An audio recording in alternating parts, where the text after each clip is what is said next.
লোকসভা নির্বাচন শেষ হতে না হতে এবার পঞ্চায়েত নির্বাচন নিয়ে রাজ্যে তোড়জোড় শুরু হয়ে গেছে। বিশেষ করে রাজ্যের বর্তমান বিরোধী দল অর্থাৎ কংগ্রেস আগামী পঞ্চায়েত নির্বাচনে প্রত্যেকটি পঞ্চায়েতেই লড়াই করবে বলে জানিয়ে দেওয়া হয়। লোকসভা নির্বাচন রাজ্যে দুদফায় সম্পন্ন হওয়ার পর থেকেই কংগ্রেসের পক্ষ থেকে সারা রাজ্যে বিভিন্নভাবে সাংগঠনিক বৈঠক করা হচ্ছে। তার মূল কারণ আসন্ন পঞ্চায়েত নির্বাচন।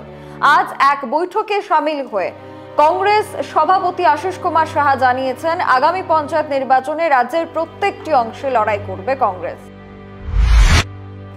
পঞ্চায়েত নির্বাচন নিয়ে সারা রাজ্যে প্রতিদ্বন্দ্বিতা করবে কংগ্রেস। বামুটিয়া ব্লক কংগ্রেসের উদ্যোগে আয়োজিত এক সভায় জানালেন ত্রিপুরা প্রদেশ কংগ্রেস সভাপতি আশিস কুমার সাহা।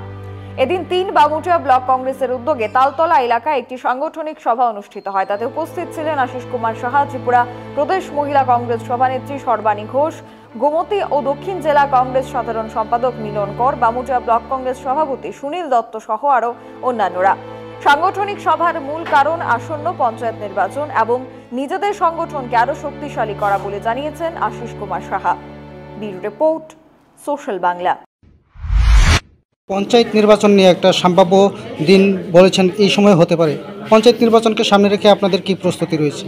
আমরা আজকের এই সভাতে সবগুলি ব্লকেই আমাদের দলের তরফ থেকে নির্দেশ প্রদান করা হচ্ছে।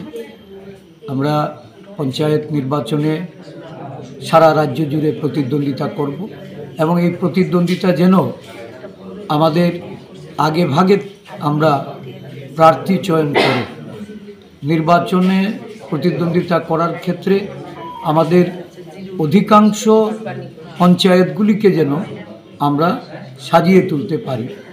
আমাদের মনোনয়নের ব্যাপারে আমাদের নেতৃত্বের তাদের এই নির্বাচনে প্রচারের যে পদক্ষেপগুলি সেগুলিকে ধাপে ধাপে আমরা সংগঠিত করতে চাইছি। ধন্যবাদ।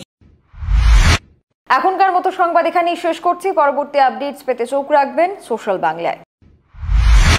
মশলা হাতে নয় চামচে তুলুন। লংতরাই গুঁড়ো মশলার প্রতিটি 250 গ্রাম প্যাকেটের সাথে 1টি চামচ ফ্রি। লংতরাই গুঁড়ো মশলা, রান্নায় তোমাকে চাই।